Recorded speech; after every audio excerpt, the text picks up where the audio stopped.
The United States now looking to increase the number of troops stationed in Syria to create proxy forces that they claim will protect the oil fields from ISIS.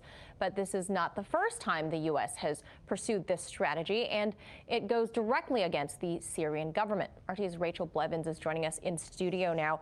So, Rachel, what do we know so far about this plan? Well, according to the latest Inspector General report, the U.S. is branding this plan to seize Syrian oil as an extension of the ongoing campaign against ISIS in Iraq and Syria. Now, if we take a look at some of the highlights from that report, we see that it states that the U.S. plans to increase its troops in Syria to train a 2,200-man oil field guard of proxy forces. They say that an agreement was made between the Delaware-based company Delta Crescent Energy and the Kurdish-led Syrian Democratic Forces, and they say that the U.S. plans to continue to provide protection to the SDF forces moving forward. Now, the U.S. is, of course, claiming that this is a way to keep oil from ISIS, which if they gained access to it, then that would help make them even more powerful. But at the same time, they're also keeping those resources away from the Syrian government. So what's the response been from that region?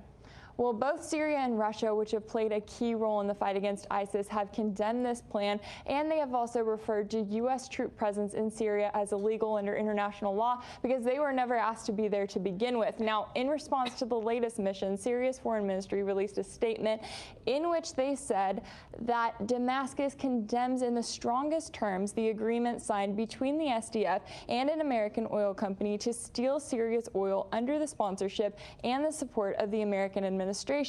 Now, on top of that, NATO ally Turkey has also condemned this plan because they view the Kurds as terrorists. And it was just last year that the Kurds signed on to an agreement with the Syrian government for their protection over an ongoing border conflict. Yeah, and Rachel, how long has the U.S. said that they plan to continue or stick with this sort of strategy?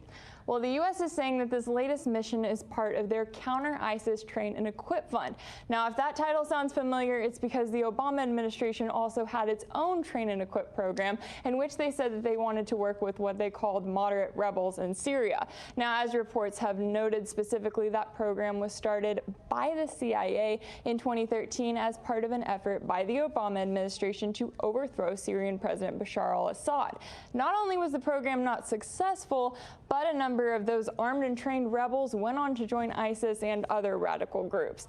Now, of course, today's version is working with the Kurds, which have long been a U.S. ally, but at the same time, it's also serving as an excuse for U.S. troops to remain in Syria, which is setting them up for a possible direct conflict with Syria and Russia because this mission has no end date. Yeah, definitely a lot of moving parts still to keep monitoring. Rachel Blevins, thank you for that report. Thank you.